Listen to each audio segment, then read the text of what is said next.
하늘의 문을 여소서, 이곳을 주목하소서.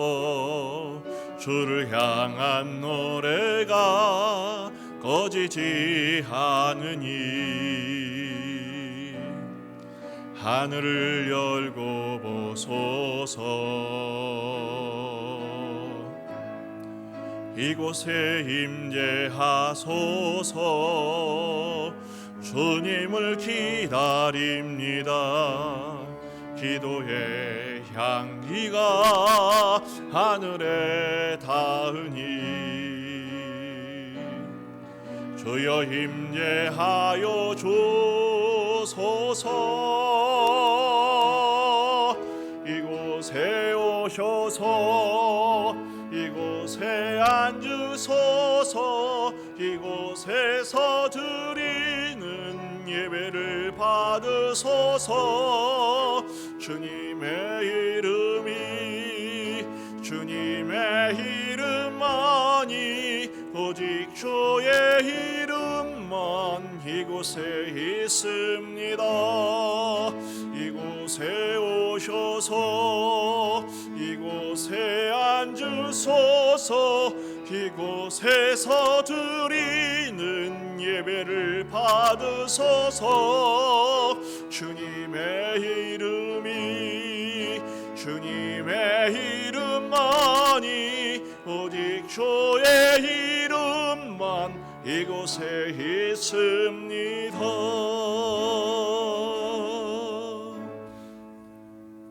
다 같이 참회의 기도로 주 앞에 나가시겠습니다. 어디에 있든지 어떤 형편에 있든지 우리 예배 가운데 임재하시며 하나님의 영광으로 우리를 채우셔서 영광의 임재와 구름 앞에서 하나님의 얼굴을 배우는 예배를 드리게 하옵소서. 다 같이 기도하시겠습니다. 주여, 저희들의 심령을 도시고 인도하여 주시옵소서. 하나님 주시옵소서. 하나님, 마음이 열리기를 원합니다. 심령이 변화되기를 원합니다. 성령을 충만하게 부어주시고 하여 주옵소서. 여호와가 너를 항상 인도하여 메마른 곳에서도 내 영혼을 만족하게 하며 내 뼈를 견고하게 하리니 너는 물된 동산 같겠고 물이 끊어지지 아니하는 샘 같을 것이라. 아멘. 참 좋으신 하나님 아버지, 이 주일 아침 첫 시간을 하나님을 예배하며 하나님의 영광 앞에 경배하게 하시니 감사합니다. 어디에 있든지 어떤 형편에 있든지 우리의 형편을 가장 잘 아시는 주님께서 이 시간 하늘 문을 여시고 찾아오사 임재하여 주옵소서. 하나님의 충만하신 영광으로 저희를 감싸셔서 보혈로 씻으시고 성령으로 충만케 하시며 영광으로 빚으사 치유와 회복의 은총을 힘입도록 역사하여 주시옵소서. 하나님의 얼굴을 뵙기를 원합니다. 전인격적으로 주님과의 만남을 체험하며 변화되도록 은총 베풀어 주옵소서. 오직 성부와 성자와 성령 하나님만 영광 받아 주옵소서. 예수님의 이름으로 기원하옵나이다. 아멘. 다 같이 신앙을 고백하시겠습니다. 전능하사 천지를 만드신 하나님 아버지를 내가 믿사오며 그 외아들 우리 주 예수 그리스도를 믿사오니 이는 성령으로 잉태하사 동정녀 마리아에게 나시고 본디오 빌라도에게 고난을 받으사 십자가에 못 박혀 죽으시고 장사한 지 사흘 만에 죽은 자 가운데서 다시 살아나시며 하늘에 오르사 전능하신 하나님 우편에 앉아 계시다가 저리로서 산자와 죽은 자를 심판하러 오시리라. 성령을 믿사오며 거룩한 공예와 성도가 서로 교통하는 것과 죄를 사하여 주시는 것과 몸이 다시 사는 것과 영원히 사는 것을 믿사옵나이다. 아멘. 찬송가 140장을 함께 찬양하시겠습니다.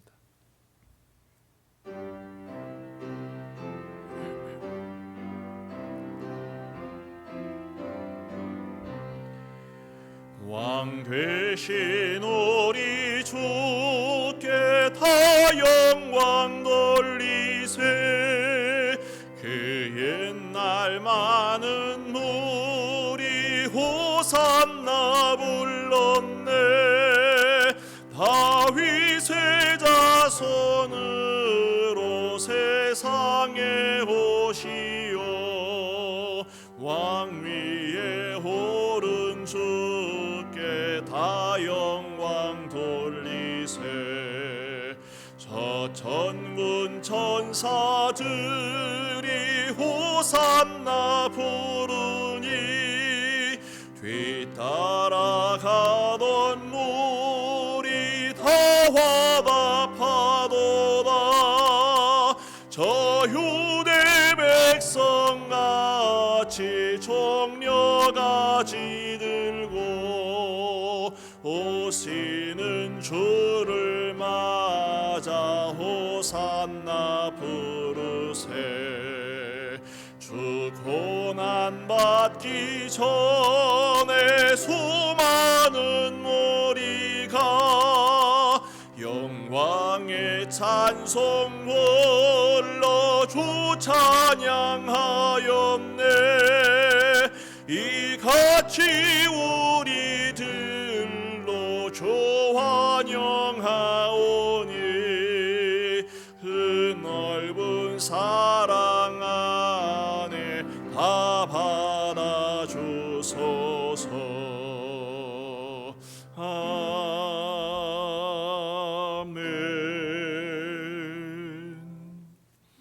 기도하시겠습니다. 오늘도 살아 역사하시는 하나님, 저희가 지금 전 세계적으로 코로나라는 병 하나로 흔들거립니다. 각 가정이면 가정, 또 일터면 일터, 여러 곳이 힘든 가운데 있습니다. 주님께서 속히 바로잡아 주시옵시고, 지금 현재 최고의 이슈는 하나님의 말씀보다 코로나19가 더 이슈가 되고 있는 시점입니다. 주님, 우리가 그곳에서 자신의 삶에서 이슈는 예수 그리스도가 되기 원하오니 저희를 지켜주시고 속히 상황이 잠잠하여질 수 있도록 주님께서 상황을 빨리 진전시켜 주시옵소서. 치료약을 개발하고 있는 종사자들 주님께서 큰 힘을 허락하시고 지치고 힘들더라도 주님의 그 크신 권능의 힘으로 그들을 지켜주시옵소서. 주님, 저희는 지금 주님의 말씀을 듣기 원합니다. 더 이상 다른 것에 집중되어 주님의 말씀을 놓치지 않기 원합니다. 하나님의 말씀이 저희의 삶의 방향성이 되기 원하오며 주님의 그 말씀으로 저희의 눈과 귀와 마음을 열어 주시옵소서. 그리고 주님의 말씀을 듣게 하옵소서. 이 시간 주님의 말씀을 전하는 목사님에게도 주님께서 큰 능력 허락하여 주셔서 주님의 말씀을 듣고 그리고 저희의 삶에서 하나님과 함께하는 새로운 출발 그리고 새로운 동역이 되는 기회를 허락하여 주시옵소서. 저희의 간구함에 응답하시고 또 역사하시는 주님, 그러나 저희의 기도가 사람의 뜻이 아닌 주님의 뜻대로 하옵시고 그리고 그것에 있어서 우리가 순종할 수 있도록 우리의 마음을 허락하여 주시옵소서. 우리의 몸과 마음을 주님께서 인도하여 주시옵소서. 저희가 늘 함께하는 모든 공동체를 두고 함께 기도하며 나아가기 원하오니 주님, 이 예수중앙교회를 기억하시고 주님, 예수중앙교회 성도님들 또한 하나님께서 기억하여 주시옵소서. 주님, 이 자리를 사모하기 원합니다. 하나님, 이 자리를 속히 사모할 수 있도록 주님 모든 것을 이끌어 주실 것을 믿사오며 하나님의 아들 예수님의 이름으로 간절히 기도합니다. 아멘.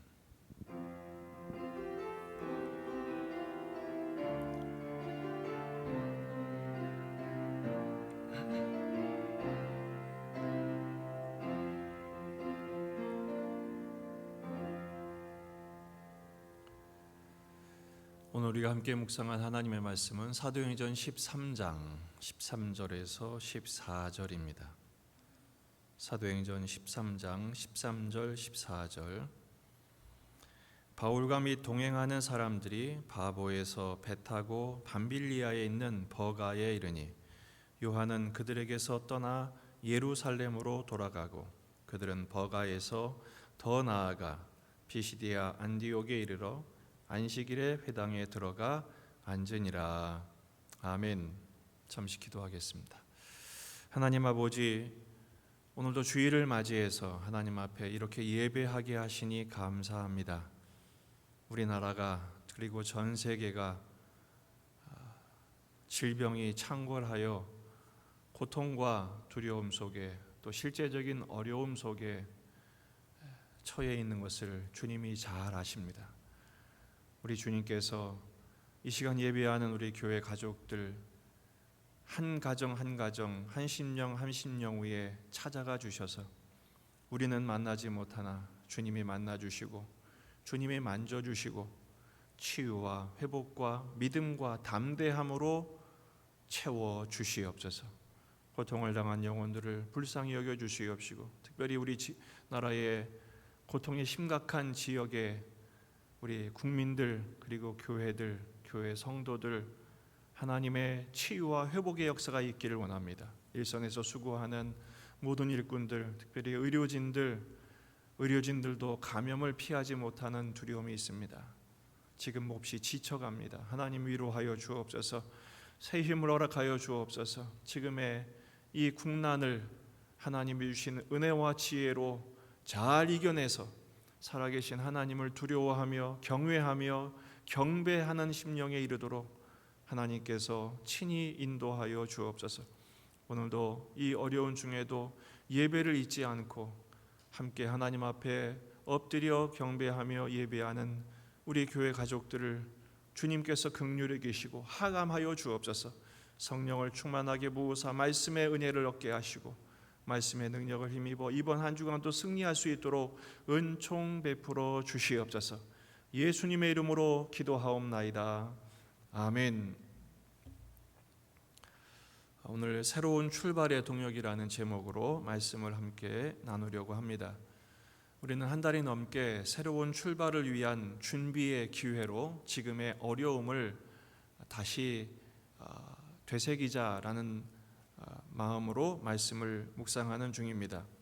새로운 출발을 위한 비전과 목표, 그리고 그것을 가능케 하는 능력, 성령의 권능이 우리와 함께함을 확인했죠. 오늘 본문 말씀을 보면 그 첫 번째 선교팀이었던 바울과 바나바 일행이 두 번째 장소로 이동하는 것을 볼 수가 있습니다. 우린 지난주에 구브로 섬, 지금의 키프로스 섬에서 이제 터키 내륙으로 향하는 것을 보게 됩니다. 바보에서 배를 타고 밤빌리아로 옮기게 되죠. 그리고 버가에 도착을 하게 됩니다. 여기서 중요한 것은 바울과 및 동행하는 사람들이란 말로 시작합니다. 바로 선교 사역의 가장 중요한 핵심적인 원리가 여기에 담겨져 있습니다. 바로 바울과 동행하는 사람들, 이건 뭐냐? 선교는 팀으로 사역을 해야 한다라는 것입니다. 지금 이번에 우리 코로나 사태를 통해서 크게 배우는 게 있습니다. 그게 뭐냐? 다 연결이 되어 있다는 것입니다.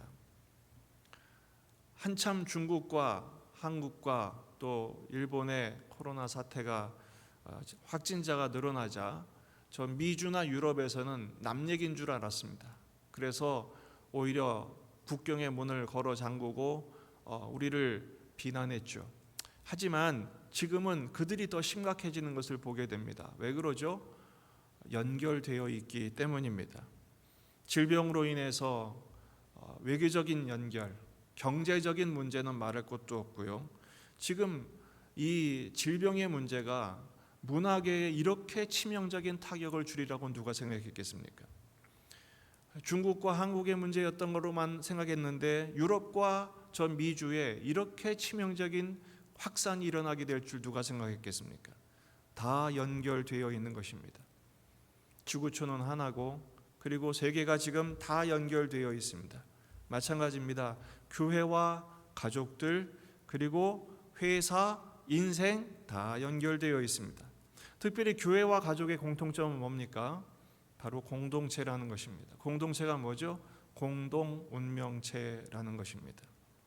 지금 사도행전 나오는 선교팀, 우리는 선교와 상관없으니까 아무 관련이 없다 이렇게 생각할 수 없습니다.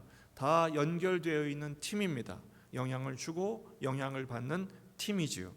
오늘 우리는 13절과 14절 두 절밖에 보지 않았지만 단순히 저 구브로의 파포스에서 버가로 이동하고 비시디아 안디옥에 도착한 것 정도로만 생각이 되지만 이 13절, 14절 두 절 안에서 굉장히 많은 사건과 의미가 담겨 있는 것을 깨닫게 됩니다.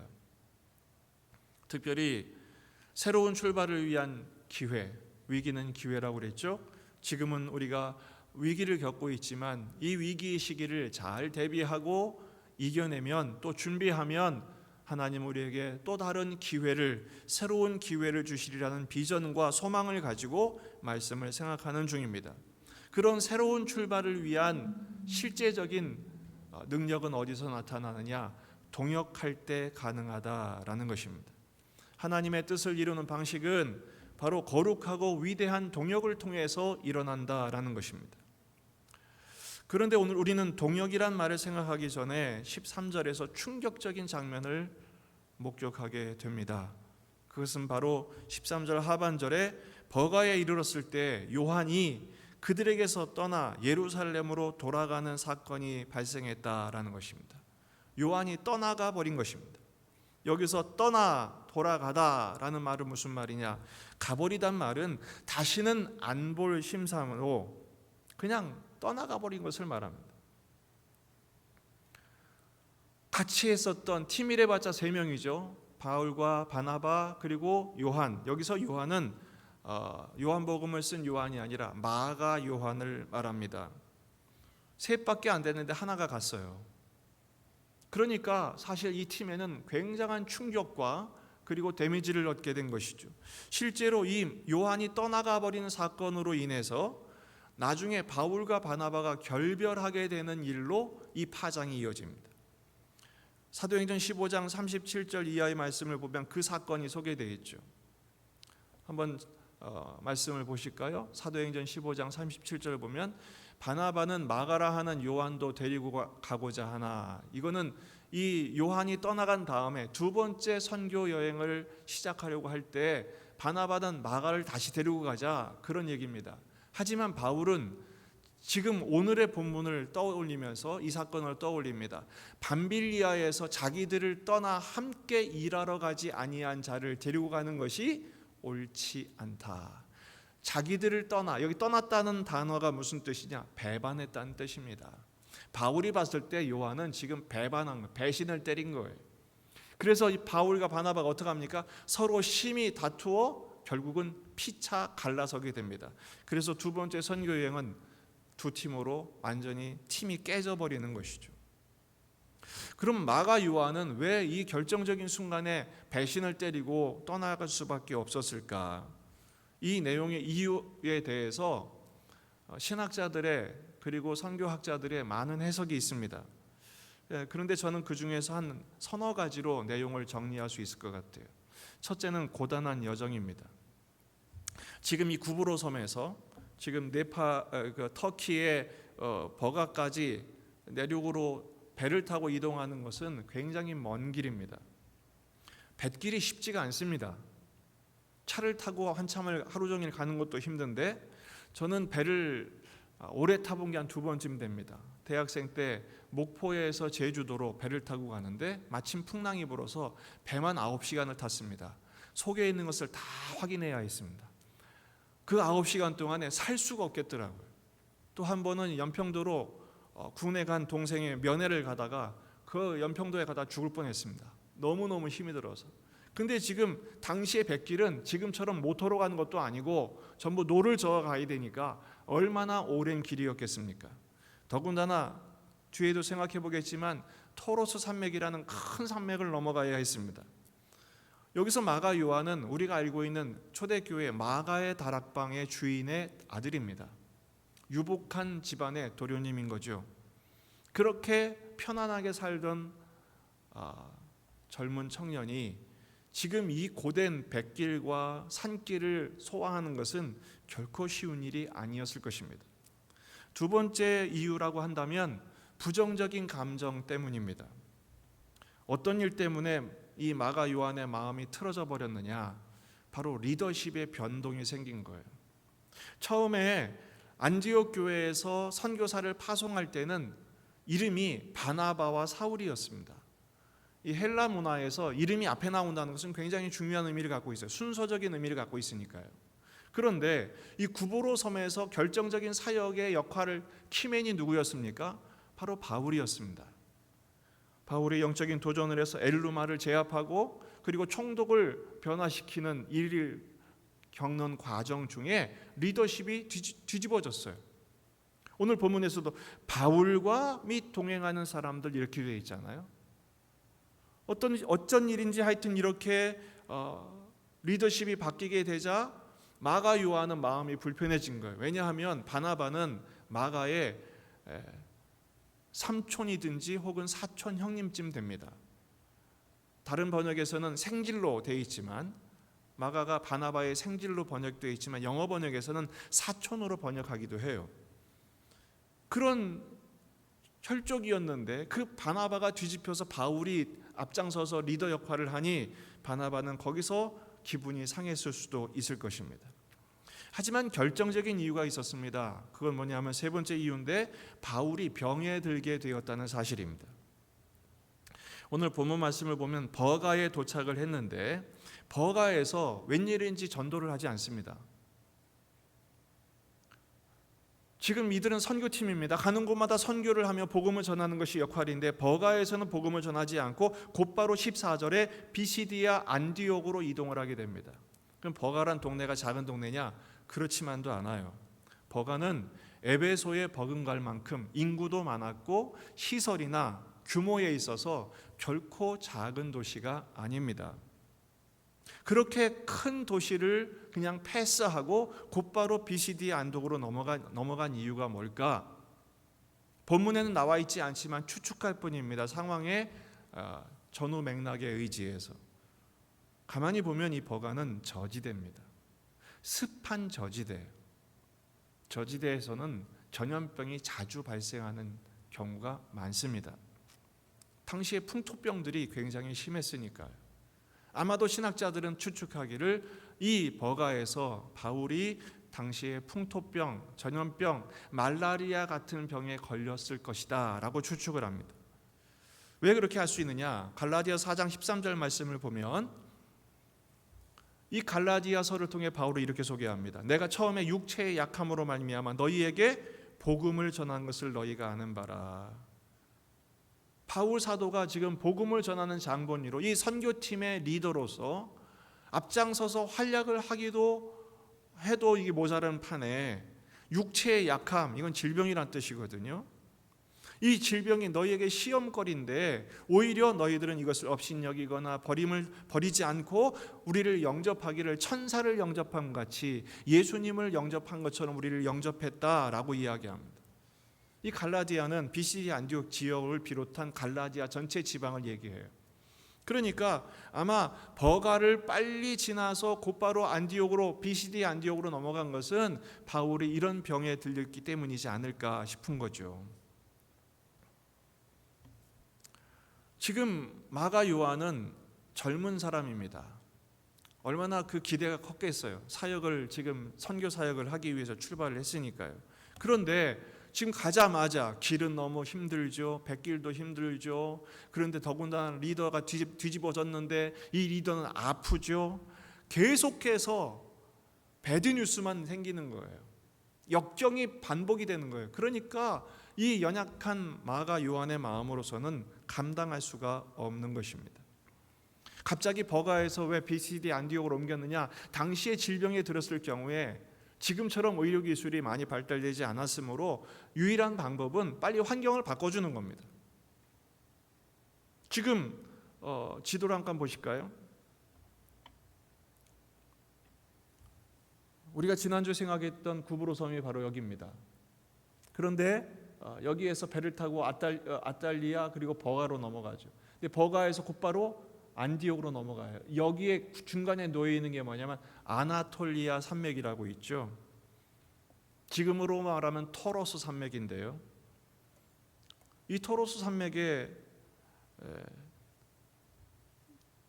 크기가 만만한 곳이 아닙니다.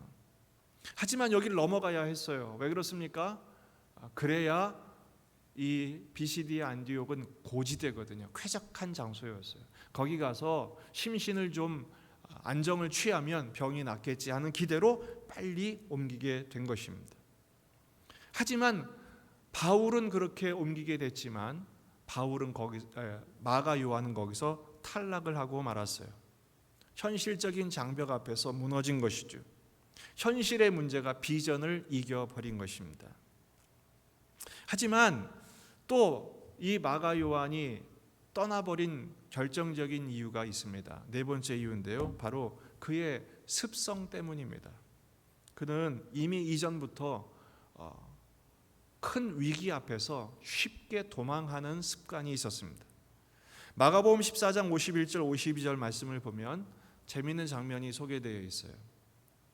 한 청년이 벗은 몸에 배 혼이불을 두르고 예수를 따라가다가, 바로 이 장면이 예수님이 체포돼서 이제 곧 십자가에 달려 죽으시기 전날 밤 체포되어 연행되는 중에 한 청년이 따라가고 있었어요. 그 예수님을 따라간 용기는 대단하죠. 그런데 배 혼이불을 두르고 예수를 따라가다가 무리에게 붙들립니다. 그러니까 어떡합니까? 그 혼이불을 버리고 알몸으로 도망을 해요. 한 청년 누굴까요? 오직 마가복음에서만 이 이야기가 소개됩니다. 바로 마가를 저술한 마가 요한이었습니다. 따라가는 용기는 대단했지만 위기가 닥치면 도망하는데 선수였던 게 바로 이 마가 요한이었습니다. 겁이 참 많은 사람이었죠. 그러니까 이 선교의 여정 가운데 여러 가지 어려움, 그리고 마음의 틀림, 그리고 상황의 장벽 앞에서 마가 요한은 떠나가 버린 것이 어떻게 보면 당연한 일인지 모르겠습니다. 하지만 이 선교팀에게는 굉장한 충격과 어려움이 되었던 것이죠.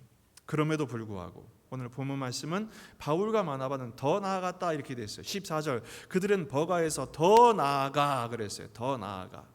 마가는 비전을 현실에 적용하지 못한 사람이었어요. 현실이 비전을 이겨버렸죠. 하지만 바울과 바나바는 그런 와중에도 비전이 현실을 이기는 삶의 장본인들이었습니다. 더 나아갔다는 말은 어떻게 보면 그 먼 거리, 아까 그 지도를 보셨지만 이 토로스 산맥을 넘어간다는 것은 결코 쉬운 일이 아니에요. 이 토로스 산맥의 가장 높은 곳이 해발 3,000고지입니다. 여러분, 한라산이 우리나라에서 제일 높고 북한까지 치면 백두산이 제일 높죠. 백두산 고지가 얼마인지 되는지 아십니까? 2,744m. 토로스 산맥은 가장 높은 곳이 3,000고지예요. 그러니까 이 산맥을 넘는다는 것은 목숨을 건 일이었습니다. 더군다나 거긴 강도떼들이 아주 드글거리는 것이었습니다. 어느 정도냐면 로마 군대들이 이 강도떼들을 해결하기 위한 별동대를 구축할 정도로, 왜냐하면 너무 많은 민간인들이 상해를 입으니까요. 그런데 이 와중에 바나바는 그 병든 바울을 데리고 이 산맥을 넘어갑니다. 오직 이유는 뭡니까? 바울을 살리고자 동행하는 것이죠. 요한도 떠나가 버렸습니다. 사실 바나바도 뭐 이건 하나님 뜻이 아닌가 보다, 우리 여기서 잠깐 쉬든지 멈추든지 돌아가자, 이럴 수 있었는데 바나바는 비전에 붙드는 사람이었습니다. 그리고 바울도 포기하지 않았습니다. 사람이 누가 옆에서 아프면 마음이 무너지게 되어 있습니다. 낙심이 찾아오죠.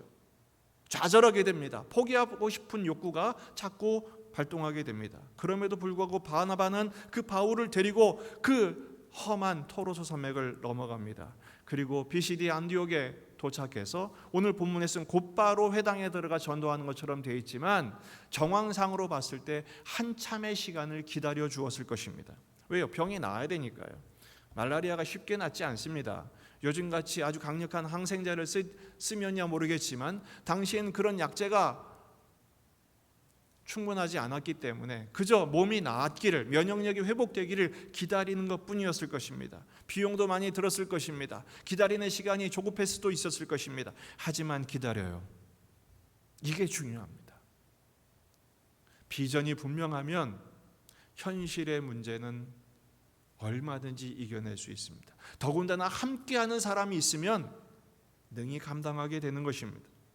결국은요, 이들은 함께 바울과 바나바는 비시디아 안디옥 회당에 들어가서 복음 사역을 시작하게 됩니다. 여러분, 하나님 나라는 어떤 것일까요?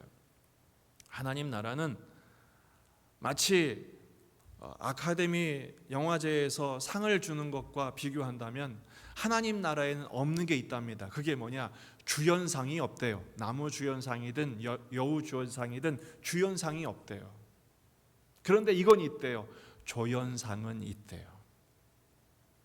협력한 팀에게 주는 상은 있대요.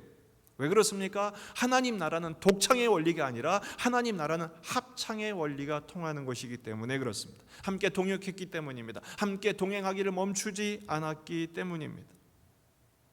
저는 오늘 말씀을 통해서 낭패조차 사용하시는 하나님을 발견하게 됩니다. 질병은 낭패를 당하는 일입니다. 예기치 못한 상황이 벌어진 것입니다. 기대하지 않았던 일들이 일어난 것입니다. 어떻게 보면 하나님 도대체 왜 이러실까? 그런데 여러분, 하나님은 결코 손해보지 않으신다는 점을 잊지 마십시오. 우리는 낭패를 당하는 것처럼 보일다 할지라도 하나님은 그 중에서도 그 낭패조차도 사용하셔서 역경에도 일하시는 하나님을 보여주시는 것. 지금 우리는 질병의 극심한 감염으로 인해서 교회도 큰 타격을 받고 지금 사회와 온 나라가 그리고 온 세계가 몸살을 앓고 있어요.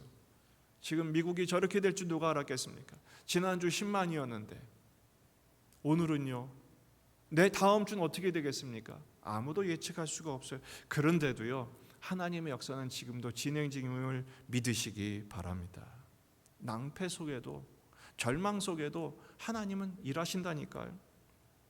여러분, 이 와중에 어떤 일들이 벌어지지 아십니까? 앞으로 13장, 14장, 15장 쭉 넘어가면서 이런 예기치 못한 일들의 발생, 바울이 큰 병에 들고 또 동역자는 떠나간 상황 속에서도 하나님 어떻게 일하시느냐? 이 비시디아 안디옥으로 갑자기 이동하게 됨으로 인해서 어떻게 되느냐? 여기가 갈라디아 지방, 결코 작은 지역이 아니거든요. 이 전체 지역의 선교를 위한 교두보가 되게 하세요. 전초기지가 된 거죠. 나중에 이고니온, 루스드라, 더베, 바로 이곳으로 확장해서 복음을 전하는 가장 중요한 디딤돌이 되게 하세요. 뿐만 아니라 바로 이곳에서 갈라디아서를 쓰게 되는 동기가 돼요. 여러분, 성경의 신약 성경 가운데 가장 중요한 책이 있다면 사복음서 말고 가장 중요한 바울의 서신 중에 하나가 뭐냐? 바로 로마서입니다. 왜냐? 로마서는 이신층이 믿음으로 말미암아 구원을 얻는다는 복음이죠. 그런데 이 로마서에 버금갈 만큼 중요한 복음의 핵심을 설명하는 책이 뭡니까? 갈라디아서입니다. 이 갈라디아서를 통해서 당시에 기독교가 점점 왕성해지며 복음이 확장되면서 같이 따라왔던 유혹과 도전, 율법주의에 대하여 이 갈라디아서를 통해서 성도들의 마음을 다시 한번 예수 십자가 복음으로 다잡고 믿음으로 견고하게 서게 하는 가장 중요한 성경을 기록하게 하는 겁니다. 그리고 또 중요한 결실이 있어요. 그게 뭐냐? 이 비시디아 안디옥으로 이동함을 통해서 디모데를 만나게 됩니다. 복음으로 낳은 아들 디모데, 바울에게 있어서 가장 소중한 사람 중에 하나를 거기서 만나게 되는 거예요. 한 사람을 잃은 듯 하지만 한 사람, 더 소중한 사람을 만나게 되죠. 인간관계가 재편되는 것입니다. 여러분, 어려움을 당할 때 사람이 떠날 수 있습니다. 하지만 그것으로 너무 낙심하지 마십시오. 하나님은 반드시 더 소중하고 더 중요한 사람을 만나게 하는 은혜가 있게 될 줄로 믿습니다. 그렇다고 해서 버가를 포기했느냐? 버가를 패스하고 지나갔지만 결국은 이 1차 선교 여행을 마치고 돌아오는 중에 바울과 바나바 일행은 버가를 다시 방문합니다. 그리고 거기서 못다한 사역을 다 감당하게 되죠. 하나님은 결코 손해보지 않으십니다. 비전에 붙들려 현실의 낙관, 현실의 어려움을 극복하고 순종하는 자에게 하나님은 은혜를 허락하시며 모든 것을 다시 얻게 하시는 은혜로 인도해 주실 줄 믿습니다. 그런데 여러분, 오늘 말씀을 통해서 또 한 가지 중요한 것을 묵상해야 돼. 그게 뭐냐? 바로 하나님은 그 떠났던 요한도 다시 세워내신다는 거예요. 도주의 달인, 도망자라는 별칭이 붙었던 마가 요한, 나중에 어떻게 되었을까요? 궁금하지 않습니까? 정말 저는 궁금했어요. 근데 가만히 보니까 하나님이 이 떠나가 버린, 배반을 때린 요한조차도 포기하지 않으시는 거예요. 어떻게 했습니까? 결국 하나님은 바나바를 통해서 이 마가 요한을 케어하십니다. 아까 15장에 지금 바울과 바나바가 이 마가 요한 때문에 결별하게 되죠. 이 결별하는 와중에도 바나바는 마가를 데리고 갑니다. 끝까지 포기하지 않아요. 생질이었지만 이 바나바의 성품이 착한 사람이잖아요. 결국 그에게 다시 기회를 준 거예요. 그런데 바나바만 바울을 세운 것이 아니라 나중에 보면 베드로도 이 바나바를 세우는 일에 일조를 합니다. 베드로전서 5장 13절 말씀을 보면 택하심을 함께 받은 바벨론에 있는 교회가 너희에게 문안하고 내 아들 마가도 그리하느니라. 어느덧 바울에게 디모데가 믿음의 아들이었던 것처럼 이 마가가 베드로에게 있어서 자신의 아들과 같은 소중한 사람이 되어버렸다는 거예요. 아마 마가를 수행하면서, 이 바나바를 수행하면서 마가가 많이 깨달았던 것 같아요. 아, 내가 그때 참 모자랐구나. 하나님께서 이 마가를 양육하신 거죠. 제자 훈련하신 거죠. 그리고 나서 베드로를 만나서 베드로의 훌륭한 수행원이 되어서 베드로의 사역을 아주 잘 돕습니다. 나중에 바울은 뭐라고 그랬어요? 우리를 배신하고 떠난 저 인간과 함께 일하는 것은 옳지 않다. 그랬던 바울조차 이 마가에 대해서 인식이 바뀌게 됩니다. 바울도 변화된 거죠. 그의 말년에 순교를 앞두고 나서 디모데후서 4장 11절 말씀을 보게 되면 바울도 결국 감옥에 오래 갇혀 있는 동안에 사람들이 다 떠나게 됩니다. 오직 누구만 남았냐? 누가만 남았어요. 그래서 4장 11절에 누가만 나와 함께 있느니라. 내가 올 때에 마가를 데리고 오라. 그가 나의 일에 유익하니라. 여러분, 결국 바울도 마가를 포용하게 됩니다. 왜 그랬을까요? 저는 바나바, 베드로, 그리고 변화된 바울, 이 사람들이 이 언제 튈지 모르는 이 미숙한 마가를 바라보면서 자신을 발견했을 것 같아요. 그리고 결국은 다 떠나가 버렸던 예수님의 제자들을 끝까지 품으셨던 예수님의 마음을 가지게 된 것 같아요. 그리고 예수님이 우리를 위해 십자가를 져주신 것처럼 마가를 위해서 십자가를 지는 역할을 감당한 것이죠. 결국 이 마가 요한은 자신을 세우신 하나님의 사랑과 그리고 자신을 위해서 십자가를 져준 그 세움의 사람들을 통해서 어떻게 변화됩니까? 마가복음의 저자가 됩니다. 신학교 들어가면 제일 먼저 배우는 공간복음서에서 중요한 이론이 있어요. 그게 바로 Q 이론이에요. Q 문서란 건데 그게 뭐냐? 마태복음과 누가복음에 중복되는 내용들이 많아요. 그게 바로 마가복음에 있어요. 그러니까 복음서에서 가장 짧은 게 마가복음이지만 전체 공간복음의 가장 중요한 핵심적인 역할을 하는 것을 누가 썼어요? 마가 요한이 썼어요. 여러분, 여기서 우리는 중요한 걸 깨닫게 됩니다. 하나님이 쓰시고자 하면 못 쓸 사람이 없다는 거예요. 그렇게 실수가 많고 의지가 약하고 인간적으로 봤을 때, 세상적으로 봤을 때 도대체 쓸모없는 사람이죠. 버려지기 딱 좋은, 세상에서는 주목하지 않을 사람. 근데 하나님이 쓰시니까 얼마나 요긴한 도구로 쓰십니까? 뿐만 아니라 전승에 의하면 이 마가는 이집트로 가게 됩니다. 그래서 알렉산드리아 교회를 설립해요. 지금도 알렉산드리아에 가면 마가 순교 교회가 있어요. 거기에 마가의 무덤이 있고 마가를 기념하는 교회가 있어요. 마가는 바로 이집트 선교를 하다가 거기서 순교를 당하게 됩니다. 결코 손해보지 않으신 하나님, 사역에도 손해보지 않으실 뿐 아니라 사람도 놓치지 않으신, 단 한 사람도 놓치지 않고 반드시 세워 쓰시는 하나님. 저는 이 말씀을 묵상하면서 이 마가를 보면서 저 자신을 발견할 수밖에 없었어요. 근데 저만 그럴까요? 누구에게나 다 약점은 있다는 거예요. 누구에게나 다 열등감은 있다는 거예요. 육신이 약할 수도 있습니다. 마음이 약할 수도 있습니다. 어떤 사람은 의지가 약할 수도 있습니다. 어떤 사람은 나면서부터 흙수저기 때문에 모든 것이 약점일 수 있는 사람이 있습니다. 하지만 여러분, 그런 사람은 세상에서 도태되죠. 세상에서 버림받습니다. 하지만 하나님 나라는 다릅니다. 하나님은 반드시 만들어 쓰시는 하나님, 결코 손해보지 않으신 하나님, 하나님 당신의 위대한 선택에 손해보지 않으시고 그 선택의 뜻을, 목적을 이루시는 하나님. 어떻게 해요? 누군가의 동행, 누군가의 기다림, 누군가의 동역을 통해서 병든 바울을 끝까지 포기하지 않고 바나바가 기다려주죠. 그를 데리고 목숨 걸고 그 산맥을 넘어 그를 돌봐주죠. 그리고 함께 끝까지 동역하죠. 그리고 다 버렸던, 심지어 바울조차도 독서를 아끼지 않았던 그 마가조차 바나바가 살리고 베드로가 돕고 또 나중에 바울도 그를 포용해서 하나님의 사역을 존중하고 하나님의 사역에 쓰임받는 존재가 되게 하신, 이게 세상과 교회, 하나님 나라의 차이라는 거예요. 고린도전서 1장 27절 말씀입니다. 그러나 하나님께서 세상에 미련한 것들을 택하사 지혜 있는 자들을 부끄럽게 하려 하시고 세상에 약한 것들을 택하사 강한 것들을 부끄럽게 하시는 것, 이게 바로 하나님 나라의 원리인 것입니다. 세상에서는 강한 사람, 지혜로운 사람, 힘 있는 사람, 쓸모 있는 사람을 찾죠. 그러나 하나님 나라는 오히려 거꾸로란 거예요. 오히려 미련한 사람을 세워서 지혜 있다고 하는 사람을 부끄럽게 하시고 약한 사람들을 세워서 세상에 강한 사람들을 부끄럽게 하시는 게 하나님의 방식이에요. 여러분, 우리 교회는 어떻습니까? 우리는 세상의 방식을 따릅니까?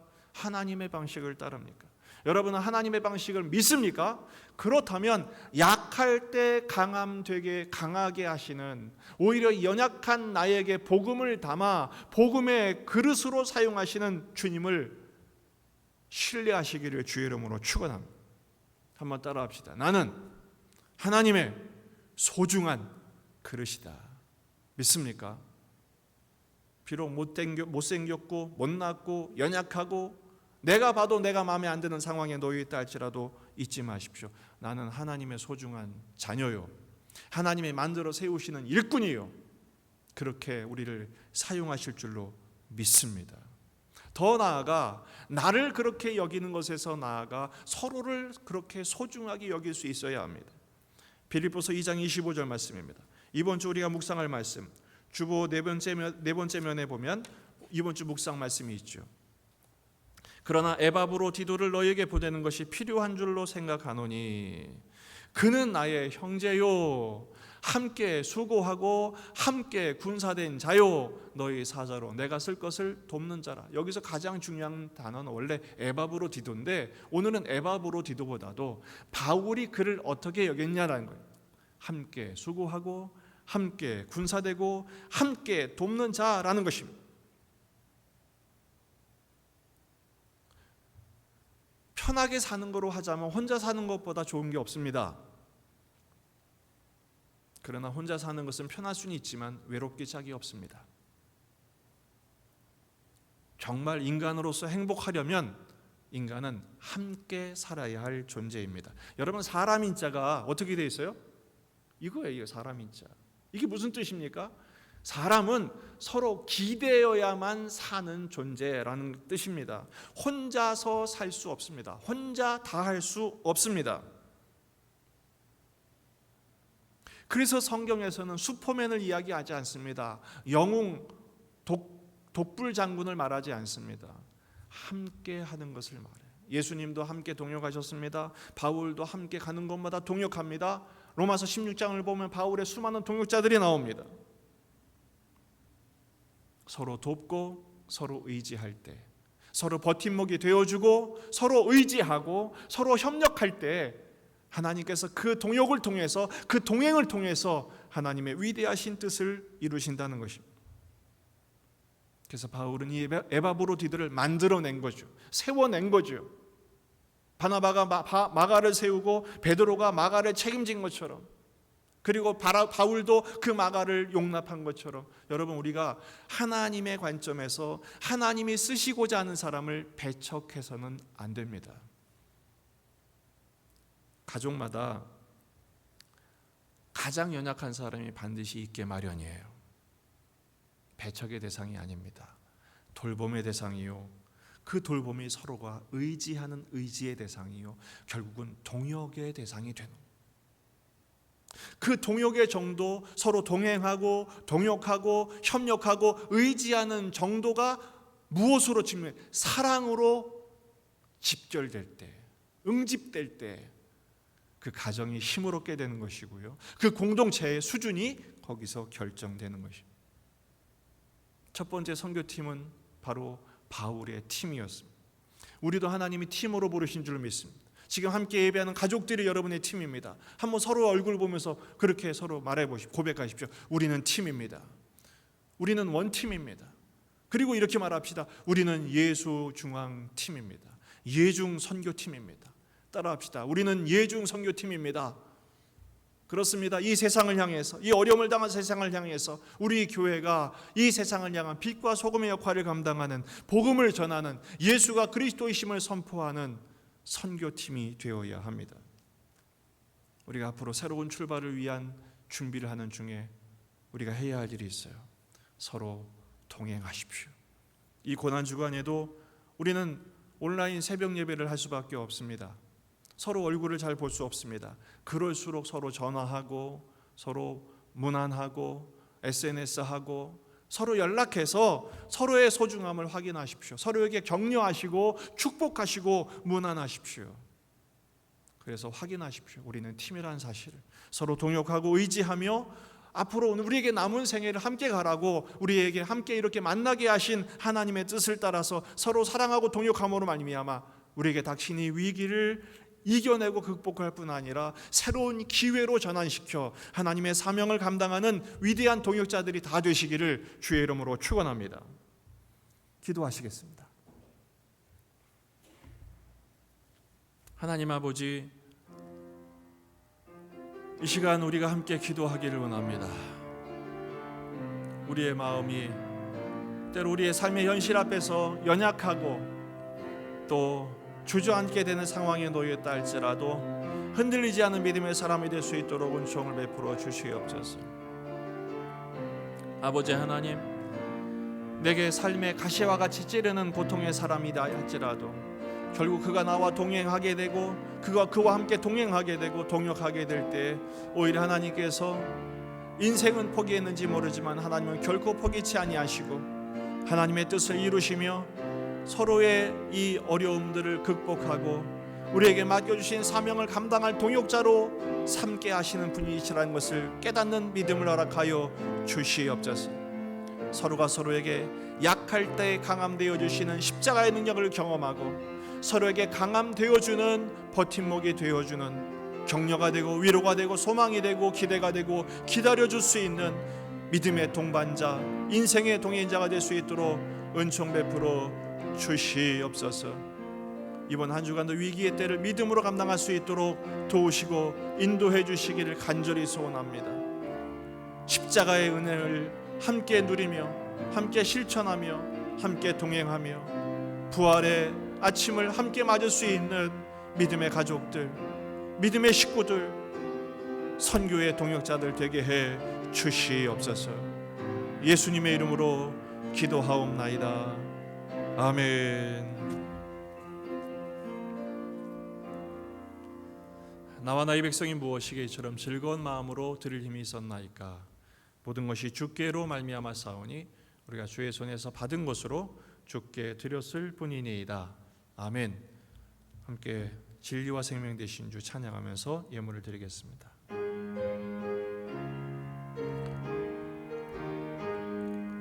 진리와 생명 되신 주, 이 몸을 바치옵니다. 믿음과 소망 사랑에 한 마음 되게 하소서.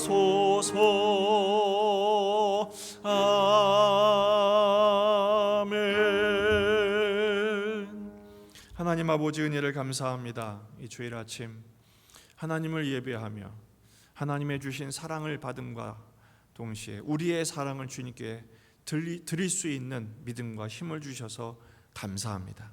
향기로운 제물로 흠양하여 주옵소서. 그리고 하나님께 예물을 드린 모든 가족들을 긍휼히 여겨 주셔서 참으로 어려운 때를 살고 있습니다. 결핍의 때, 지금 난관의 때를 살아가고 있는 우리 가족들을 친히 찾아가 주셔서 일터와 삶의 형편을 간섭하시고 경영하시고 우리 주님 하나님의 때를 따라 도우시는 은혜와 풍성하신 은총으로 채워 주시옵소서. 이번 한 주간도 주님의 도우시는 은총을 힘입어 건강을 지켜주시고 마음을 붙들어 주시며 우리 가정의 형편을 돌보아 경영하여 주시옵소서. 함께 예배하기를 원합니다. 다음 주일 부활주일 함께 예배하기를 원합니다. 우리 흩어진 식구들이 함께 모여서 예배할 때 하나님의 얼굴을 배우는 역사가 나타날 수 있도록, 특별히 이번 한 주간 고난 주간의 여정을 통해서 십자가의 삶을 동행하도록 인도해 주시옵소서. 예수님의 이름으로 기도하옵나이다. 아멘. 우리 함께 표를 제청합니다. 여호와를 알자. 힘써 여호와를 알자. 자막 좀 남겨주시고요. 이번 한 주간 이제 4월 달의 경건의 실천은 2020이 계속되고요. 그리고 고난 주간의 일정을 함께 참여하는 것입니다. 주보 오른쪽 네 번째 페이지를 보면 예수님과 함께하는 고난 주간이 있습니다. 월, 화, 수, 목, 금, 토까지 매일매일 의미와 적용을 적어 놓았습니다. 그대로 실천하시면 되겠습니다. 무엇보다 중요한 것은 이번 한 주간은 고난 주간 특별 새벽 기도회가 있습니다. 이번 주간 고난 주간 특별 새벽 기도회는 온라인으로 진행이 됩니다. 이런 적이 한 번도 없었는데 왜냐하면 새벽에 몇 명이나 모인다고, 여러분 새벽에도 위험이 따를 수 있습니다. 그리고 문이 열리게 되면 누가 들어오는지 알 수가 없기 때문에 이번 주까지만 좀 참아주시고 새벽에 그 대신 실시간으로 5시 20분부터 홈페이지와 유튜브를 통해서 새벽 기도의 실황을 중계해 드리겠습니다. 그래서 여러분 가정에서 스마트폰을 통해서 혹은 컴퓨터를 통해서 이 온라인 고난주간 특별 새벽 기도에 참여해 주시기를 부탁을 드립니다. 이번 주간 주제는 거기 너 있었는가 그때. 찬송가는 147장이고요. 실천은 오른쪽에 있는 예수님과 함께하는 고난주간 매일매일 실천하시면 좋겠습니다. 우리 본당 예배는 이번 주 금요일부터 시작하려고 합니다. 이번 주 금요일 정사기도회, 이번 주 금요일 10일 밤 9시에 본당 예배를 시작하려고 합니다. 물론 도에서 9가지 예방 수칙 행정명령을 철저하게 준수할 것입니다. 거리 유지를 위해서 항상 마스크 쓰시고 손 소독하시고 들어올 때 꼭 발열 체크할 겁니다. 방문 기록 카드도 기록도 하시고요. 그러면서 이번 주 금요일부터 본당 예배가 시작됩니다. 그리고 다음 주일은 부활주일인데 부활주일 예배도 본당 예배 시작합니다. 한 가지 예전과 다른 게 있어요. 우리가 9시, 11시 예배, 1부, 2부 예배밖에 없었는데 당분간 부활주일을 계기로 이 코로나 사태가 안정될 때까지 주일 예배를 4번에 나누어서 드릴 겁니다. 9시, 11시, 1시, 3시. 기억하기 좋으라고 2시간 간격으로 9시 1부, 2부 11시, 3부 오후 1시, 4부 오후 3시. 우리 교회 본당으로서는 약 50명 정도, 2m 거리 유지를 하려면 한 50명 정도 밖에 용량이 되지가 않습니다. 공간이요. 그래서 가능하면 50대 이하는 1부와 3부, 4부 9시와 1시, 3시에 참여해 주시고 60대 이상은 2부와 3부 이렇게 나누어서 가능하면 밀집되지 않도록 우리가 거리 유지를 정확하게 지킬 수 있도록 그렇게 서로 배려하셔서 예배도 함께 배려해야 할 필요가 있거든요. 3부, 4부 같은 경우는 약간 순서를 달리해서 진행할 예정입니다. 우리 함께 예배당에서 예배하기를 기다리는 분들이 얼마나 많은지 알 수 없습니다. 지혜롭고 또 은혜롭게 진행될 수 있도록 기도해 주시면서 함께 참여해 주시고, 혹시 발열 증상이라든지 마음에 부담이 있으신 분은 온라인으로 계속 하실 수 있습니다. 동시에 할 겁니다. 매주마다 1부 예배 실황을 예배 후에 올리고 2부 예배는 실시간 온라인으로 진행이 될 겁니다. 본당 예배를 사모하시는 분들은 이렇게 9시, 11시, 1시, 3시에 나눠 참여하시고, 아직 부담이 되시는 분들은 온라인으로 예배하셔도 괜찮습니다. 이번 부활주일은 부활절 계란 행사를 하지 않습니다. 그리고 자세한 내용은 매주마다 또 이렇게 다르게 될 경우에 안내하는 것에 꼭 참고해 주시기를 바라고요. 또 성도들과 가정을 위해서 특별히 기도해 주시길 바랍니다. 그리고 4월 13일 월요일에 원래 우리 교회에서 노회를 주최하게 되었었습니다. 동평양 노회 186회 정기회를 예정했었는데, 교회의 성도들의 안전과 또 지금 상황을 대비해서 급격하게 좀 변경을 했습니다. 동산교회 수양관, 거기는 우리 교회 한 4-5배 되는 곳이거든요. 거기에서 아주 순서도 간략하게, 원래 이틀 동안 진행이 되는 건데 오전에만 식사도 하지 않고 그렇게 진행하기로 했습니다. 노회가 입한국에 무슨 의미냐?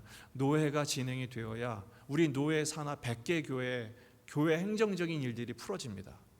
그래서 그 일을 위해서는 불가피하게 회의가 진행이 되어야 하고, 이 노회는 마치 국가별로 하는 올림픽과 같습니다. 올림픽은 지금 연기됐지만 그만큼 올림픽을 주최한다는 것은 국격이 높아지는 것을 말하는 거거든요. 노회를 주최한다는 것은 교회의 역할을 그만큼 감당할 수 있게 되었다는 것의 증표이기도 합니다.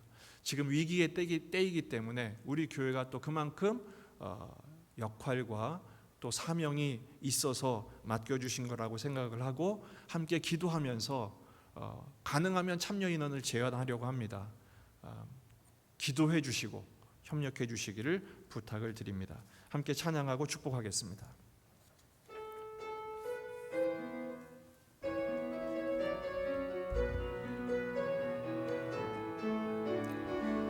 살아계신 주, 나의 참된 소망, 걱정 근심 전혀 없네.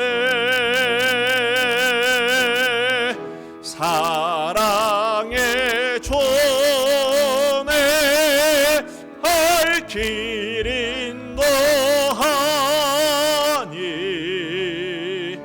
내 모든 삶의 기쁨 늘 충만하네.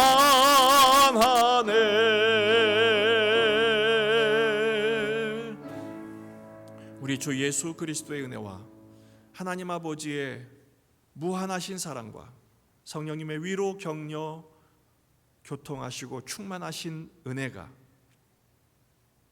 이 어려운 때를 함께 동행하고 동역함으로 함께 이겨내기를 소망하는 우리 모든 예배자들과 가족들 위해, 삶의 모든 형편 위에 이제부터 영원토록 함께 있을지어다. 아멘.